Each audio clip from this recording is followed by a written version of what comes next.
Galing pa sa ano to, nagsuga ng kalabaw. Ayan, oh, meron siyang meron siyang inuwi. Ayan, oh, mushroom. Mushroom, mga kababayan, oh. Ha? Asin lang ganito. Lukluk ano, sang tawag sa amin. Hapon ito tumutubo. Galing sa maisan to, yung pinagharvestan ng mais. O yan. Paano mo nakuha yan? Ha? Marami ba doon? Marami? Pag araw, mahirap kunin kasi hindi mo makikita. Hindi mo ilawan. Pag tag-ulan, marami ba to? Marami. Pag hindi na ulanan yung mga mais na reaper, hindi naman tutubo to, no? Paanong luto nito?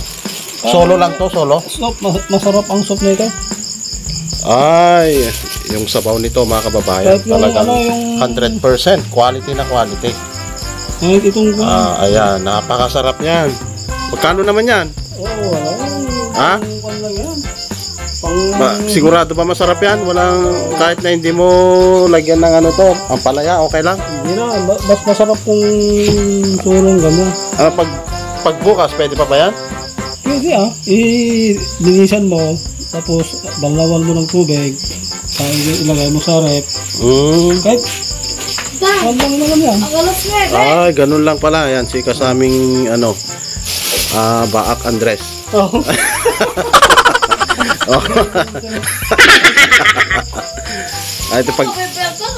Ito yung magbabiral ito ng 1 million ito. Baka mag-viral ng 1 million ito. Umaga pa makukuha, lanta na siya. Kaya sa gabi. Paghapon lang, hapon, gabi, Ito pala, nakukuha doon sa mga, karaniwan mga kalakad o mga kababayan, sa dayami ito, dayami ng palay. Meron din yan. Palay at saka mais. Mais, ito rin. Ganito rin yung tumutubo.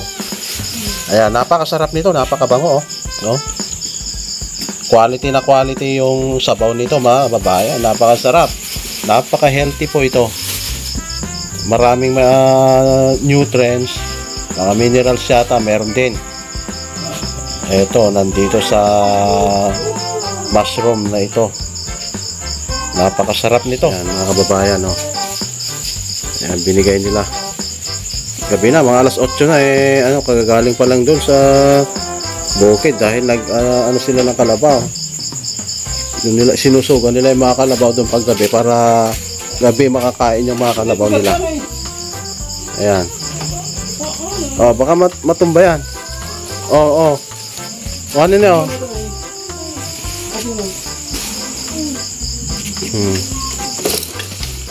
Ayan.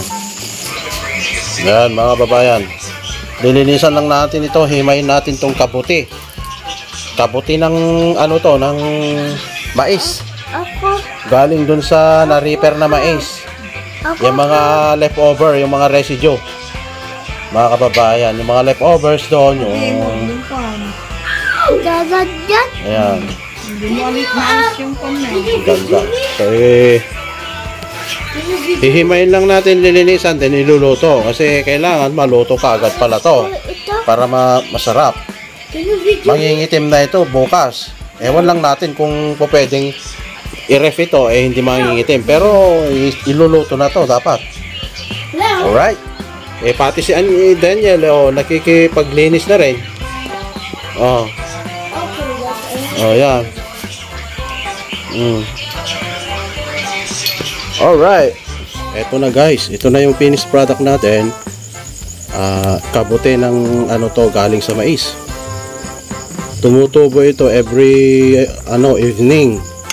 Kaya kanina lang nakuha ito. Pag nadatnan ng umaga, nangingitim na sila. So kanina si